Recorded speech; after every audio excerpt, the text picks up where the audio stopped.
It's Tuesday, March 21st, 2017. I'm your host, Sarah Mantle. We have a great show in store for you today. First up, we're going to chat with Police Chief Paul McDonald. Then we're going to meet some really adorable pets at the MSPCA in Centerville looking for forever homes. And finally, we'll chat with DPW Director Dan Santos.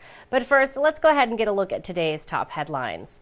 The Barnstable Land Trust is working to preserve about 3.5 acres of land on Church Street in West Barnstable. The organization will go before the Conservation Commission today to request its support. The Conservation Commission meets at 6:30 tonight in the Town Hall hearing room. Eversource Energy is looking to raise its rates. The energy company submitted a proposal to the Department of Public Utilities. Eversource's request addresses increases in operating and maintenance costs and capital costs associated with investments in the electrical network. A public hearing on the proposed rate increase will be held at the Barnstable County Complex in the Harborview Conference Room Monday, April 3rd at 7 p.m. Residents are encouraged to attend. Nominations are being accepted for the Mercy Otis Warren Cape Cod Woman of the Year. The award is presented each year to a woman who has made significant contributions to the arts, business, education, and general community through volunteerism. Nomination forms are available at libraries across the Cape, town halls, and online by visiting talesofcapecod.org. Nominations are due by April 17th. Well, the Barnstable Recreation Division is teaming up with the Cape Cod YMCA to offer waterfront and lifeguard training. Waterfront and lifeguard training will be available for ages 15 to 18 at a cost of $180. Junior lifeguard training will be available for ages 13 to 18 at a cost of $60. Both programs begin March 28th. Contact the Recreation Division to learn more. Up next, we're going to chat with Police Chief Paul McDonald.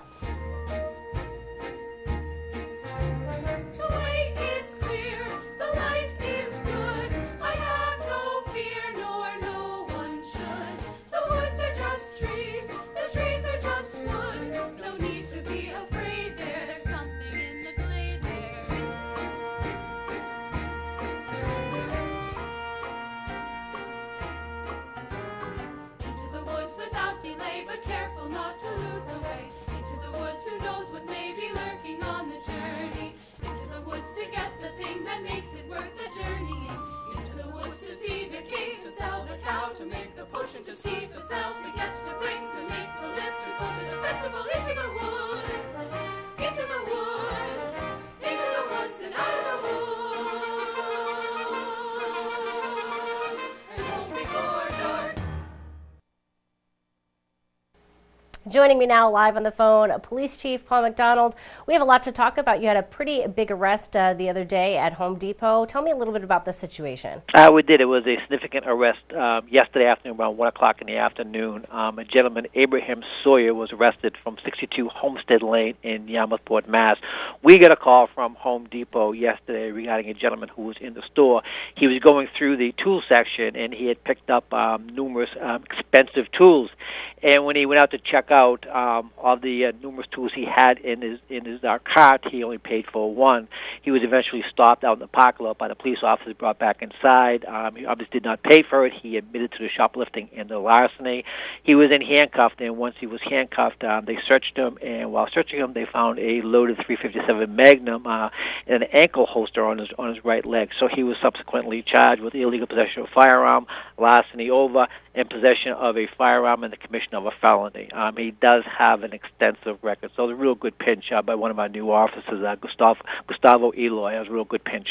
Wow, you know, that is very scary, thinking that this gentleman was arrested while carrying an unlawful weapon. Very dangerous for the police officers who had to deal with this gentleman. Especially this type of weapon, because we go down there. It was a shoplifting call. Not a really major offense. And the gentleman was subsequently confronted out in the parking lot. The officer walked him back in and was handcuffed. Talked to the store detective inside there to find out what was going on. Meanwhile, this gentleman was not handcuffed. He could easily reach down and pull out that weapon. Unfortunately, he didn't. Once he was handcuffed, the officers then pat him down in their search and then found the weapon on him. You're right. It is a scary situation when the weapons are out there. Yeah, definitely. You guys are putting yourselves at risk every day. Thank you very much for that. I want to talk to you, too. I know the Barnstable Police Department was really involved in the Barnstable Youth Summit. The Barnstable Youth Commission held its annual Youth Summit and Community Prevention Forum. A very successful forum. Of course, this year featured Speaker Chris Herron. It drew a big crowd, very, very impactful for the students. Why is it so important for your department to be involved in this event? This is the third annual summit, and we've been involved in all three of them. And thankfully, the Russo Foundation, who actually paid to bring Mr. Herron in, because they're really focusing on drug prevention, abuse prevention. Starting with high school, starting with the parents, and then on Friday going down to the 7th grade, the intermediate class. And this is key. And I was there on one of the days, and Mr. Herron, one thing he was focusing on is how much money is being paid for the interdiction, for the police department, the courts, and the correction facility, and how much money is being paid for treatment, and how little money is really being put into education prevention. And I really give the Youth Commission, I really pat them back, because they're really bringing that to the forefront, the prevention and the education. That is key. The same type of educational program that we used to encourage people to stop smoking cigarettes. They're trying to do the same thing with drugs and the illicit use of drugs, because it really is an epidemic. Yesterday, we just ran a number of overdoses that we've had since the beginning of the year. It's only been 2.5 months, and there's already been 32 drug overdoses in the town of Barnstable, and 5 of them have been fatal. 5 of them have been fatal overdoses. That's a significant number. Yeah, a scary number. It's a really a scary number. And 3 out of 5 individuals, they were homeless, so which means they probably didn't have access to a cell phone, didn't have access to medical, and almost every one of these 32. Narcan was administered by either the police department or the fire department to revive these individuals. If the Narcan was not on the street, the number of fatal overdoses would probably be off the chart. So kudos to the Youth Commission for really putting this on the front line, because the money is being spent on the back end, on the interdiction and the treatment. It really should be being spent on the treatment and the education, so get these people aware of what they get themselves into. Aware of the danger as well. Absolutely. And I think Chris Herron made a really good point too, that sometimes people equate prescriptions with it's okay, it's Right. healthy, it's safe. It is really not safe, and Right. it is really an addictive substance. So really good to drive that message home. I want to ask you, how do those numbers compare for the same time last year as far as drug overdoses? Or They're down slightly. The number of overall drug overdoses for the past 2 years, this year they're down lower, but the number of fatal drug overdoses up to date is higher this year. Last year for the entire 12 months there was 11 fatal overdoses. This year after 2.5 months we already have 5. Wow. Right, Wow. which is very, very high. But 3 of the 5 were for homeless individuals, and they just do not have access to the 911 system. Getting emergency response out there as quickly as need be. If you overdose, time is of the essence. The quicker the police, the fire department can get there, the quicker the Narcan can be administered and reverse the effects.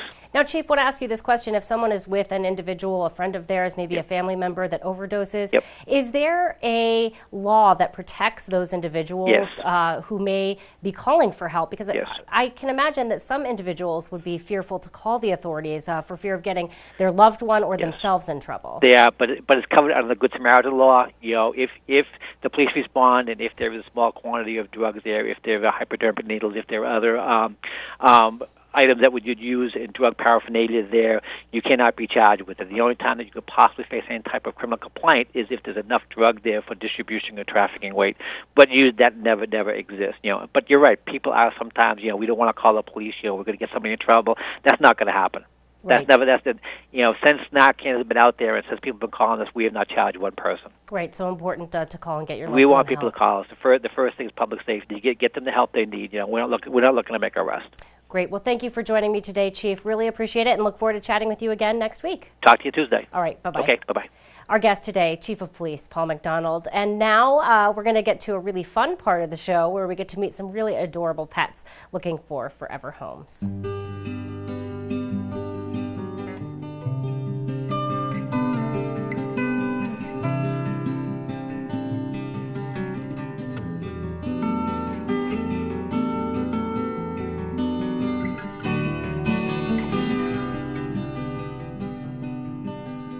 So who do we have here?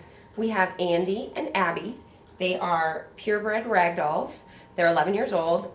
They're brother and sister, and they come with papers, so we know that they're related. They are best friends. They're bonded, so we want them to get adopted together.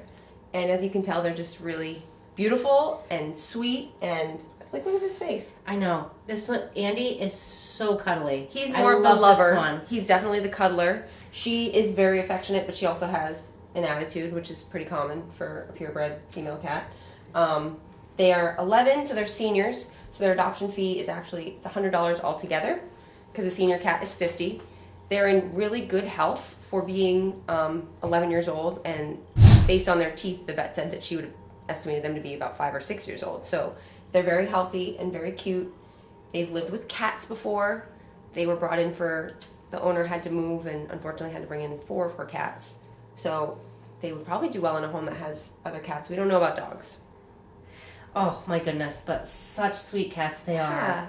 are. And you know, cats really, they can live a long life. So Yeah. they've got a lot of good years left. They could live 10 more years. Average life expectancy is 20. They can, in unheard of situations, live to be 24, but more and likely. it can be great to get an older cat too, Oh, yeah. because they're trained, they They're know how to use calm. the litter box, Mhm. they're calm. They're not going to climb up your Yeah. curtains.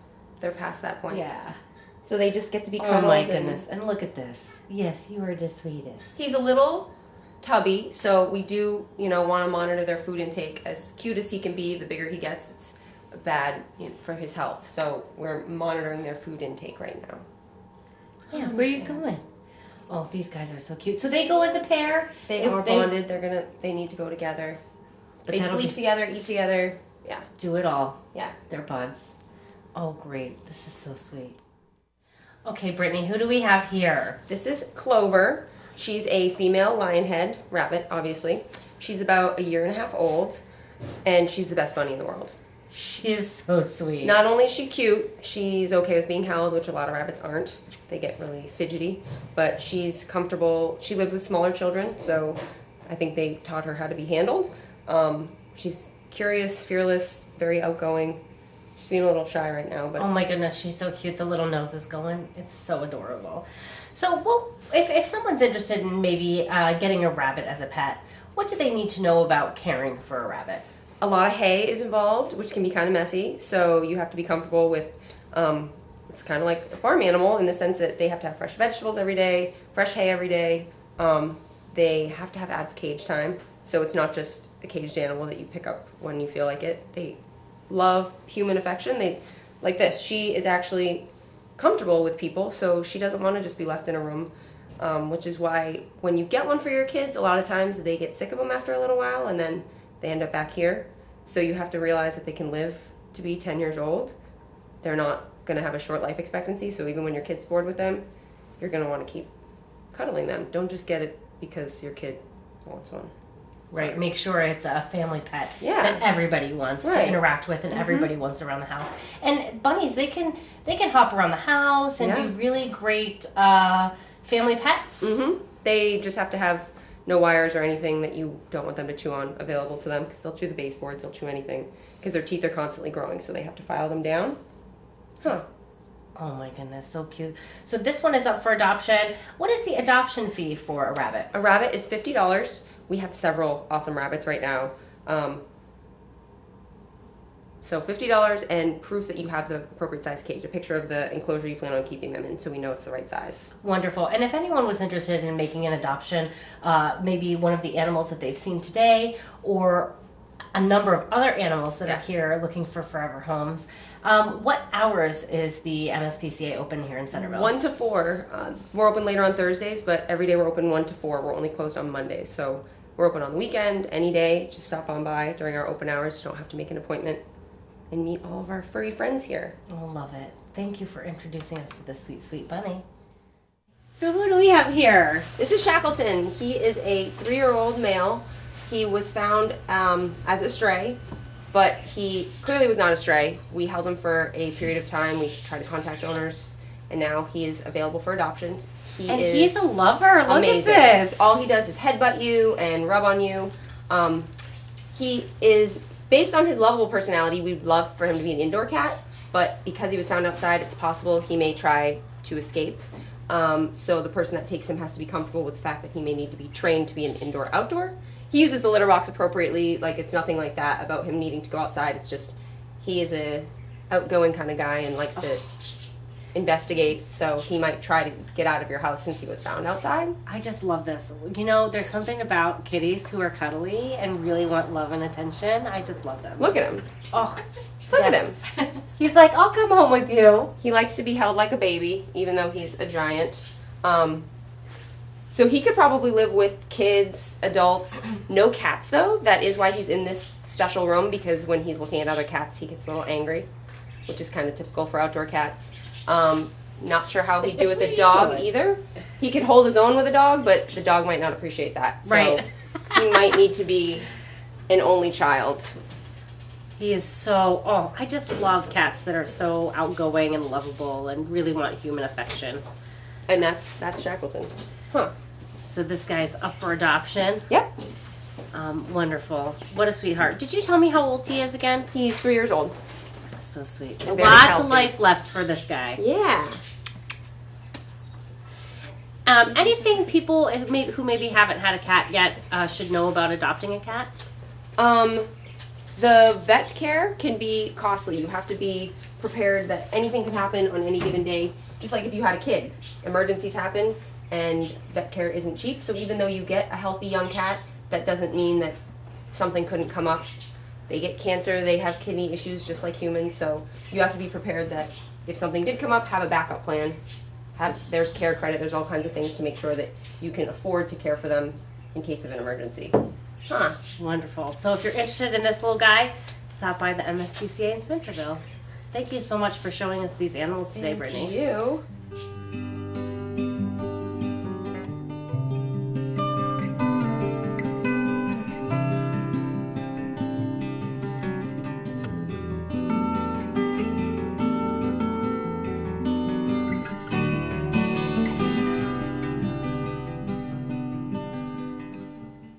I could have stayed there all day petting those animals.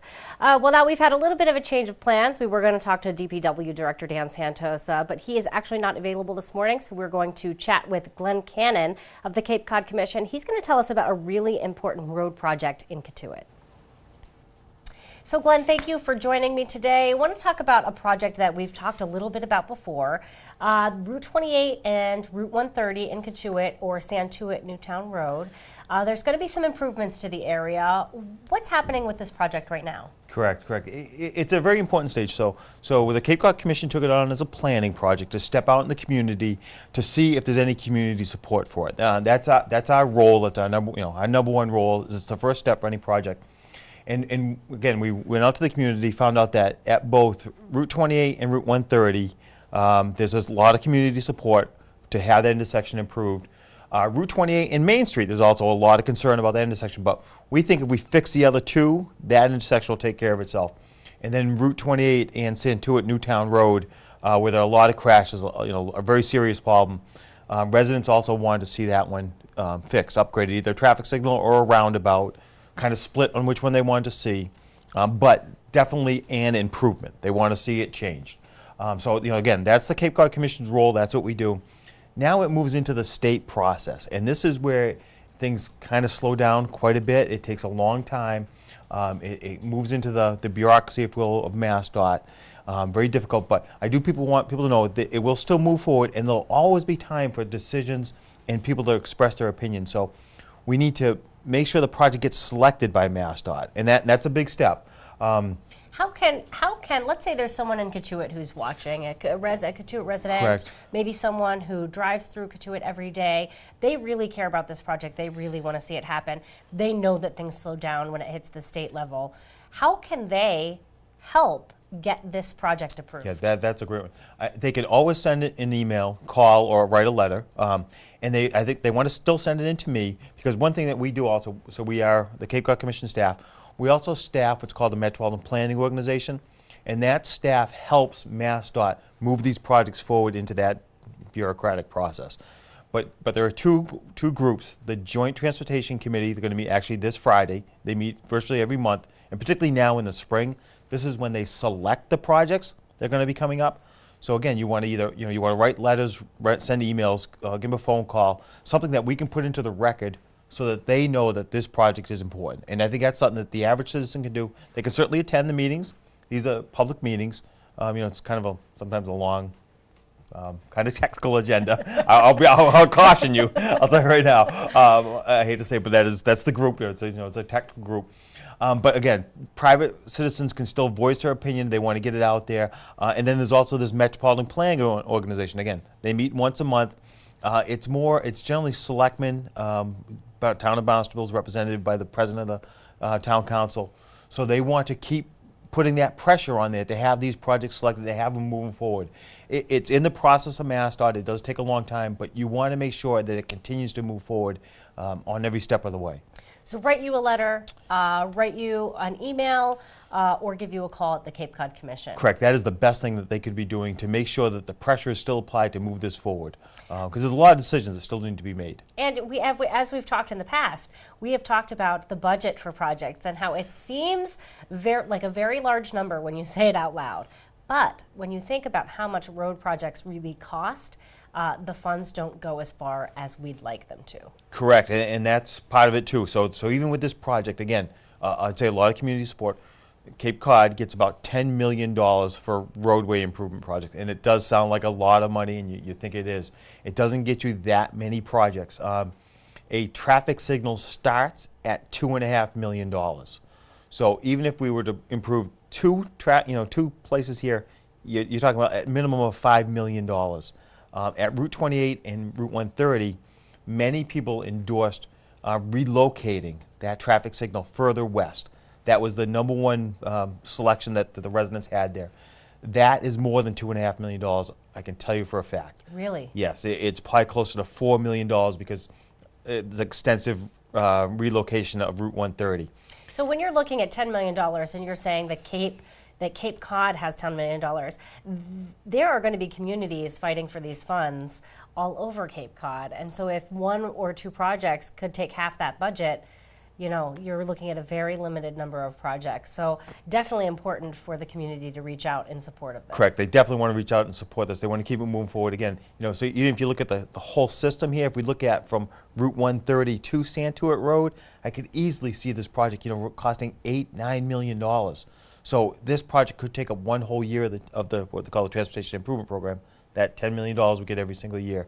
This one project could take up an entire year of that. And all 15 towns are vying for that money. So it's a very competitive process. Now, will MassDOT officials look into these issues and sort of evaluate what should be put forward based on the number of accidents or fatalities? Correct, and that's one thing why we believe this definitely does need to move forward. There's two things that MassDOT looks at right off the bat, and one is safety and the other is congestion.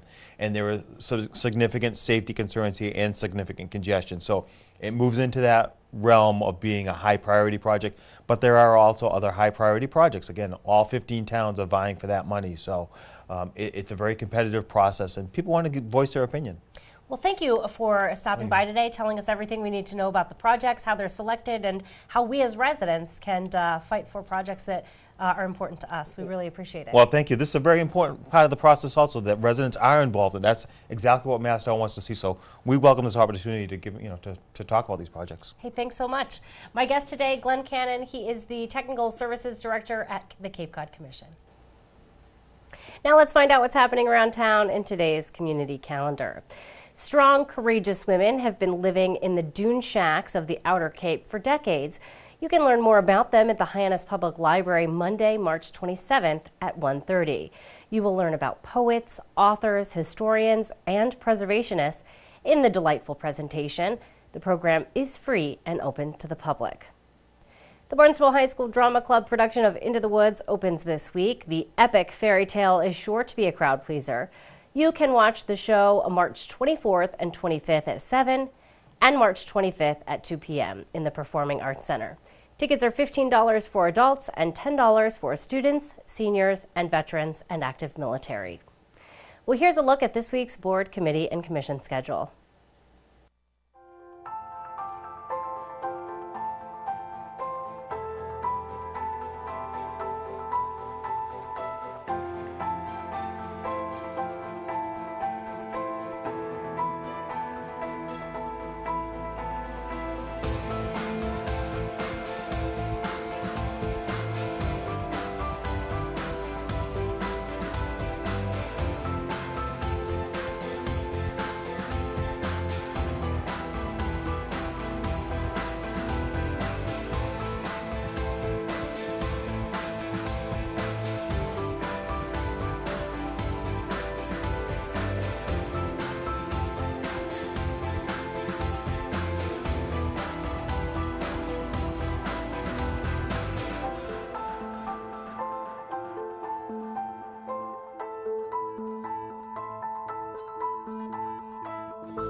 Thanks for joining us today. We're going to be back tomorrow with another great show for you. Tomorrow we will chat with Elizabeth Werfbane. She's the executive director of the Main Street Business Improvement District. We will also talk with so many other people. For Barnstable Today, I'm Sarah Mannel.